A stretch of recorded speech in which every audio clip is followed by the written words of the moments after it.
Hey, the next comic coming up the stage is a very awesome dude. He's very supportive of every comic in the area. We're very lucky to have him. Please give a huge round of applause for Damian Robinson!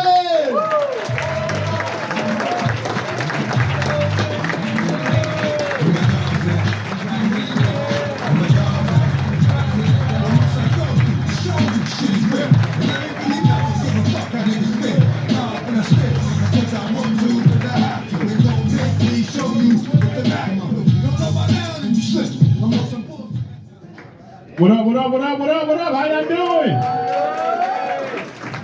All right, hell yeah, man. This shit is lit, man. Yo, beautiful couples. How y'all doing, little lesbian couple over there? I see you hollering her and hard as fuck. He was like, yo, I'm securing this pussy tonight, son. You know what I mean? Yeah. I like that, man. I like that. God damn. I thought I was gonna have a shot, but I know I don't, because I know your dick goes down to your ankles. You know what I mean? You can't challenge a lesbian for sex these days. These motherfuckers will pull out a dick, turn this whole room black. You know what I mean? Like, listen, I might got the good backstroke and all that, but her shit vibrates, you know? Fuck. Shit, man, I thought I had a shot. I came up here to look, was like, I ain't got a shot. I ain't got a shot in hell, you know what I mean? Yeah, man, but this shit's been rough for me, man. These past couple years have been rough for me. Y'all remember the pandemic was fucked up, right? Yeah, man. Like, did anybody learn any hobbies and traits during the pandemic, though? Yeah, I heard some woos. Tell me what you did. Huh? What's that? Piano. That's what's up. You learned the piano during the pandemic. It was fun? That's what's up. That's what's up. Yeah, like me during the pandemic. See, I'm a truck driver during the day for my day job and shit, and they reduced my hours and shit. I was nervous as fuck because now I gotta sit at home with my family all day. You know, and I was like, I need something to kind of bluster the fucking atmosphere of the house. So I went and bought a 150-gallon fish tank. And I tried to go to the pet stores, but they were like the first things that shut down. And I was like, fuck, I'm fucked up. So I did the next best thing. I went to Walmart. And I bought 32 betta fish for $1.97 a piece. I dropped them all in the tank. They fought to the death. I'm sitting there like, holy shit. Fuck. I got one fish left. I named that nigga Mike Tyson. He's in the tank like, you have never seen a fish swim as hard as I swim, fight as hard as I fight. I want to kill him and eat his caviar. Praise be to Allah. I'm like, nigga, what? So I took him to my tattoo artist and got him Mike Tyson's tattoo over his eye, you know what I mean? I'm glad y'all laughed at that because normally I'll tell that joke and I hear like a few white people go, oh. And that puts me on edge because I know I can just easily call my wife and be like, hey babe, flush the evidence. You know what I mean? Yeah, but while all that was going on, I went back to work and I was telling people at work, and we got this little Chinese man that's like a maintenance man in my job and shit, right? And he came up to me and was like, oh, you fucking betta fish. I said, nigga, I fight betta fish. He said, come with me after work. Now, we went to a Chinese restaurant. I'm not going to tell y'all which one because I still want y'all to get y'all orange chicken and Mugu God pan, but I'm just like, I want y'all to be comfortable going to Chinese restaurants. But I made $13,000 during the pandemic fighting betta fish, goddammit. That shit got me like, you know what I mean? Yeah, man. Speaking of fighting and shit, man, I grew up as a bully kid, which is why I became a comedian. You know what I mean? It happens. It happens. You know, and I remember my first fight. Can anybody remember, by a round of applause, y'all remember your first fights? Yeah. Did y'all win? No. My first fight took 3 days to complete. It happened around like 1984, 85, and this is around the time I'm dating myself. So that y'all know, this is around the time like Star Wars became something on TV, you know what I mean? So I got this bully in my neighborhood named JaFel McCleve, and I'm gonna name his name because he's dying of diabetes right now, so I'm gonna say it.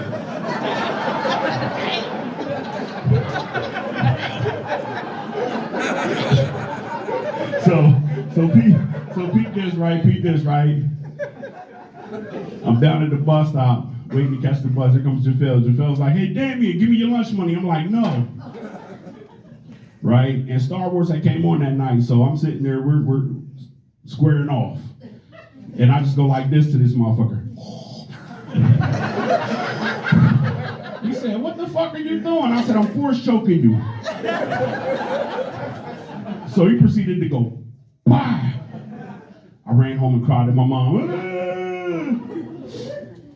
Telling my mom the situation. She's like, well, what did you do? I said, I went.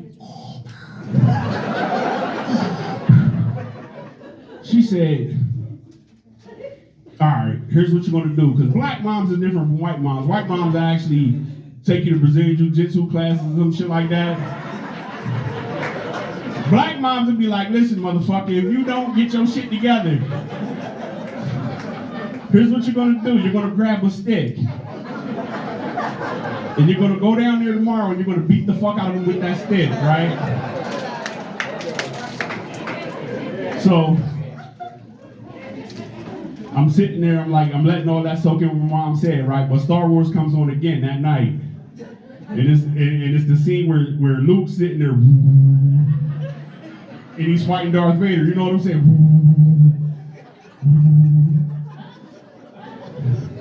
So I showed up the next day and was like, all right, I got it. I'm out there waiting. Here comes JaVale again. Yo, Damien. I said, okay. Picked up my stick. He said, what the fuck are you doing? I said, I'm gonna beat you with this stick. He picked up a bigger stick.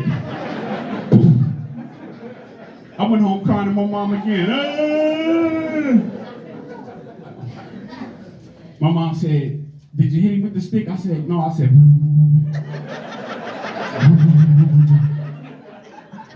she said, oh my God, my son's retarded. She said, all right. Here's what you're gonna do then. You're gonna pick up a brick. And you're gonna wind that motherfucker up. And you're gonna launch it at his head. Because I seen the kid, he's got a big head. You can hit him in the head with the brick. So I said, okay, Mom. So I'm laying in bed that night and Star Wars comes on again.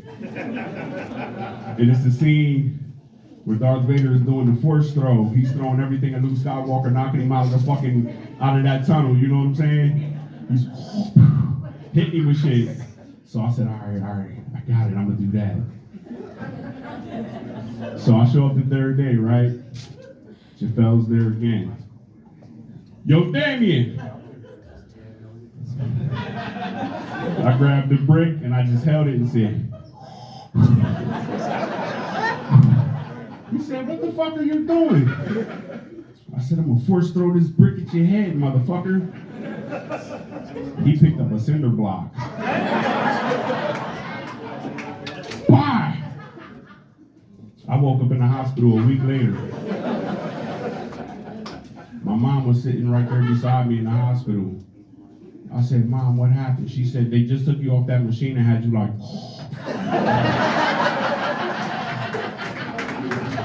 So obviously fighting ain't my thing. Which is why I got my gun license. I'm waiting on you, JaVale. Because now I know how to go bah, bah, bah, bah, bah, bah. And say he assaulted me all these years ago. Yeah. I can tell you felt my pain, sir. Yeah, man, yeah. I'm getting older though, man. I'm in my mid-40s, man. I'm getting old. Yeah, I know. Listen, my dick's still strong, man. That sounded like a lady. I was thinking about taking him out later. You know, but I'm like, no one tells you that, like, fellas, no one tells you when you turn around 40 that your asshole just kind of like takes a vacation on you. It relaxes, you know? Yeah, your asshole relaxes on you in your 40s, man. Like every fart you gotta kind of like clench. Because you don't know whether it's solid or wet, you know what I mean? I had an incident one time, man. I had just got home, nobody was at the house, and I thought I had one of them good solid parts where it was just all air. And I was comfortable. I'm in my car and I'm sitting there smoking my cigarette, watching Joe Rogan on YouTube and shit. And I was like, I could let this one go. It's been a long day. And it just came out. And I'm like, fuck, because it's sex night, you know what I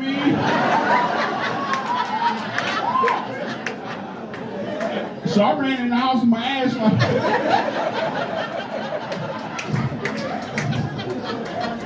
you know?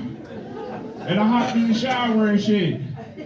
I'm cleaning myself off. I got my underwear tied and thing because I'm getting ready to throw them shits out. You know?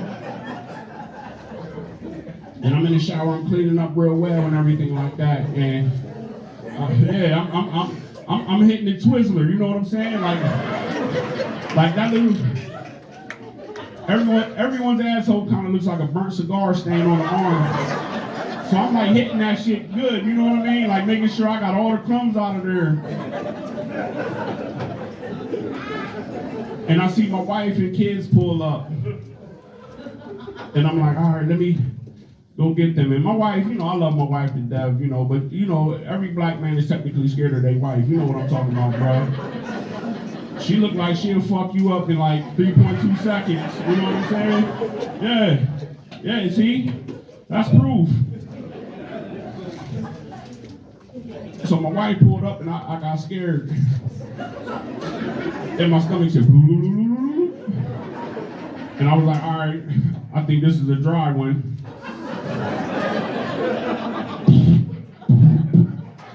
Oh! So I shit myself twice in 20 minutes is basically what I'm telling y'all. No one tells you your asshole falls apart at 40. So I hop back in the shower and I got 2 pair of underwear I gotta sneak out of the house and throw away now. Man, it's fucked up. It's fucked up, man. It's fucked up out here in these streets, man. Who's fucking tonight? Yeah, that's what I'm talking about. Listen, is the sex good? Because you was kind of hype about that, sir. The sex good? Yeah. I'm going to tell y'all where the best sex comes from secretly, and y'all ain't even going to believe me. The best sex in the world comes from studs. She raised her hand. I'm going to tell you how I know this, though. I'm going to tell you how I know this. I got this little homie. I call her Lil Bruh. She's about yay tall. Only weighs about 120 pounds, right? And you got to break studs down like over the course of a long time before you can fuck them. You know what I'm saying? Like you got to do homeboy nigga shit with them. She's like, nah. But I'm going to tell you how to do it. You go to football games and basketball and shit like that, right? Yeah. See, I do that with my little bro. We go out there, we chill. You know, so one day we back in my apartment and shit, we smoking weed, playing Madden, I'm whooping that ass. You know what I mean? Like 21-7, Giants versus Cowboys, I'm digging in her ass like, let's fucking go. Little bruh catches a waft of my cologne and was like, hey bruh, what fragrance you got on? I said, I'm not telling you because I don't want to compete for the pussy that we about to go out here and try to get. Unpause the game, you get your ass whooped. Go back to playing the game. Little bruh, pause the game again. Kisses me on my neck. It's like, stand up, we gotta figure something out. So I stand up like, what the fuck's the problem? Little bruh tried to pick me up and carry me to the room. I'm 285. Little bruh's 120 this tall. Got one leg up like, what up? I say, put my leg down and let's settle this like men. So we walked into the room. Little bruh grabbed me by my pants, pulled them down fast, slid her shit down smooth as fuck. Reached into my boxer hole and pulled my dick out. And pulled him into her boxer hole. I'm like, oh shit, we docking.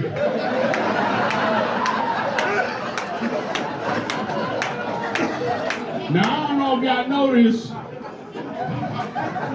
but they got this sex position now called Amazon style, where the women get on top of the men and put the legs behind the man's head and proceeds to fuck the shit out of the man.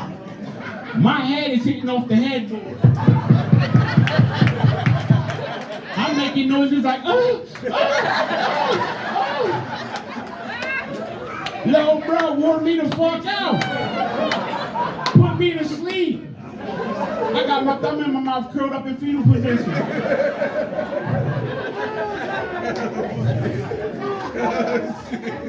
I woke up with a note on my nightstand. Here's $40. That was the best piece of man pussy I ever had in my life. I said, now I know what it feels like to be a hoe, goddamn it. I went and got my nails done.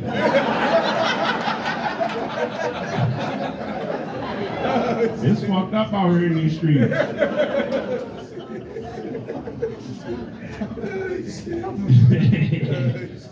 You can. That's why you bought the ticket. Yeah. I used to be in the food service industry before I became a truck driver though. For years I was in the food service industry. Not like McDonald's and nothing. I used to work at retirement homes because that's where the money's at. You know what I mean? And I was like one of two black people that worked in the kitchen. And it was fucked up because I had a racist boss, and the old black lady I worked with was like Aunt Jemima to these motherfuckers. You know what I'm saying? Like, she had that southern accent, thick as hell. Hey, baby, how you doing, baby? You know, and every time my boss would come in, he would just hate on me instantly from the gate. And I'm like, why are you upset with me, bro? I'm doing the best I can. So one day I said, fuck it, I'm just going to become the most immaculate employee there. So he came in. The moment I seen him, I was like, morning, sir. Mighty fine day, sir. I got the teapots in the steamer. I got the oatmeal in. We gonna get it out here to the people. My boss looked at me and was like, you fucking nigga. I hit him with that fucking shit all day. Like, we was back, like, the moment they let slaves go, and they was like, I'm gonna leave the plantation, but I don't know where I'm going, so I'm gonna stay here. I hit him with that attitude all day. Morning, sir. Afternoon, sir. Evening, sir. I got the vacuum. I didn't realize that was gonna be my last day at work. I just tried to do the shit that he wanted. But I guess he ain't want no slave in 2005, you know what I mean? So it was cool, but to this day I see him and I'm like, morning, sir! And he's like, you fucking nigga. Before I get out of here, I got one more thing before I get out of here. I'm not selling merch, I'll take pictures with all you motherfuckers. Just buy me a Hennessy, let's get drunk, you know what I mean, and see where the night takes us, you know what I'm saying? Hell yeah. But you look, you're the perfect candidate for this bit right here, sir. No, yeah. Baked potato, all right, here we go. Did you get the proctology exam? Did you get the test? Twice? Did you enjoy it? The second time. All right. First time they put you to sleep? I'll wait. All right. Damn, that's a soldier right there. He was awake for that shit. I can tell by the mustache. He's got that Hulk Hogan, what's up, brother? He's gonna rip out his shirt and he's just a fucking neo-Nazi swastika. If you didn't know it was a black comic, you know now. Nah, but I'm gonna tell y'all this, man. I had to get my proctology exam done at age 22. I'm now 44 years old, right? So 22 years ago, I had to get my butthole played with, and there's a story. It's a true story. I used to work for the Patriot News before it became Penn Live, and we had just bought the building out there in Mechanicsburg and everything like that. So I'm in there working one day, and I gotta go take a shit. So I go take a shit. I'm in there taking the deuce. It's kind of wet. And I'm scared. I look up and I happen to look back in the toilet. I'm a little bit nasty. I like to look at it just to make sure nothing's wrong, you know what I mean? Like, I'm not a fecal philiac or nothing like that, but, you know, I just want to make sure it's the right shade of brown. You know, but I noticed that it was a shade of red floating in the water and shit, and I'm like, I'm dying. So I go to my boss's office and shit. You know, they share it with like 8 other people and shit. So I go in there and the machines are running. And I'm like, hey, I don't know how to tell you this, but I'm shitting blood. He was like, huh? I said, I'm shitting blood. The guy that's behind him, he just stood up for some reason, was like, I always thought you was gay, bruh. I said, you know me outside of work, bro. You know I've been trying to fuck your daughter for years. How dare you say some shit like that? Don't have me tell Dale exactly what it is you do outside of work, and then next thing you know, you're getting fired. He was like, you know what? I'm just fucking around. Now, my boss was real concerned. He was like, yo, take your ass to the hospital. So I left Mechanicsburg. Now, there's a hospital in between Mechanicsburg and Harrisburg Hospital. It's called Holy Spirit. I suggest you don't go there unless you want to become the Holy Spirit. You'll go in there for like a fungal toe infection or some shit like that. And then 8 hours later, hey, you might want to come say your final goodbyes to your family member. So I went to Harrisburg Hospital because I was only paying $8 insurance a week at that time. We call that nigga insurance. So I went down there, and you know Harrisburg Hospital has that thick glass partition in that bed with the little call box. So I got down there, I rang the bell, bing, bing, bing, nurse comes up, what seems to be the problem? I said, shit, blood. She hit the little call box button. Speak up into the mic. So I said, I'm shitting blood. I can't hear you, so speak up into the mic. Now there's a line forming behind me, I'm getting nervous. So I said, yo, I'm shitting blood. Before we called them trans people, one of them stepped out of line and was like, hi, remember me from the neighborhood? I felt defeated because I ain't know this motherfucker. I was like, yo, hold on, brother, sister, girlfriend, I don't know you. And I don't know what neighborhood you're in. Stay the fuck back there. So they're like, all right, this seems serious. Like, he's starting to get pale for a black guy. So they rushed me back there and they started running all these tests on me. They couldn't find shit. EKG, CAT scan, C scan, all that shit. Nothing. The doctor, I'm in my room in that gown with the fucking slit in the back.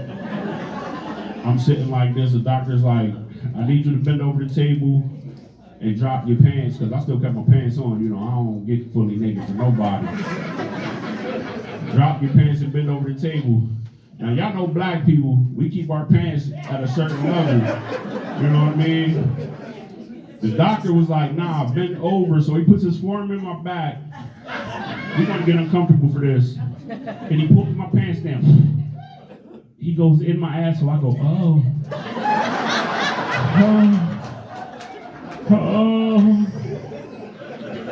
I'll start singing Negro spirituals. We shall overcome. We shall overcome someday. But when he pulled out, he must have hit my gay button because I popped up like, hey. I said, I don't know if you know this, Doc, but we go together from this moment on, okay? Kick your wife the fuck out of the house. And we are getting a pool boy named Pedro. My name is Damian Roberts. You have a day. Thank you so much. Give up for your host in the free peace.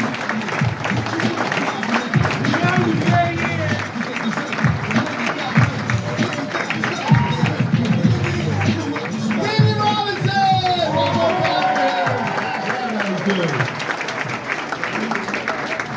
We've got one more killer comic for you guys tonight. He is easily one of the funniest people in this entire area. You guys should be very lucky to see him. Please give a huge round of applause for Mike O'Donnell!